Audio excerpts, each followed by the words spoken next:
Apakah depresi tanda jauh dari Tuhan? Banyak orang beranggapan bahwa ketika seseorang mengalami depresi, tekanan, putus asa, bahkan sampai ingin mati, itu berarti ia kurang iman dan jauh dari Tuhan. Rasul Paulus pernah berkata, "Beban yang ditanggungkan atas kami begitu besar dan begitu berat, sehingga kami telah putus asa juga akan hidup kami."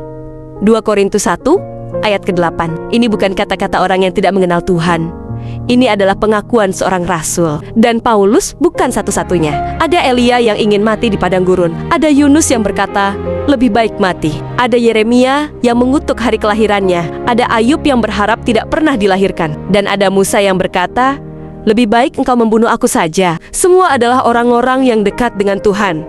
Namun mereka tetap bisa mengalami tekanan batin yang berat. Apa artinya ini? Tekanan, kelelahan jiwa, bahkan keinginan untuk menyerah.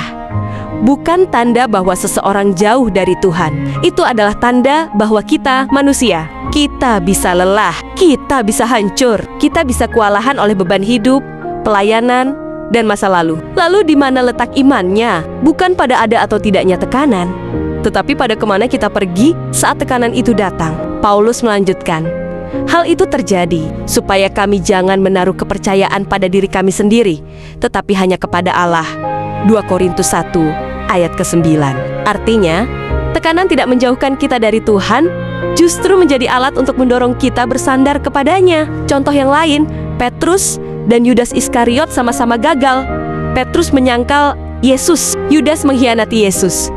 Keduanya sama-sama hancur dan tertekan. Namun, Petrus kembali kepada Tuhan dan dipulihkan.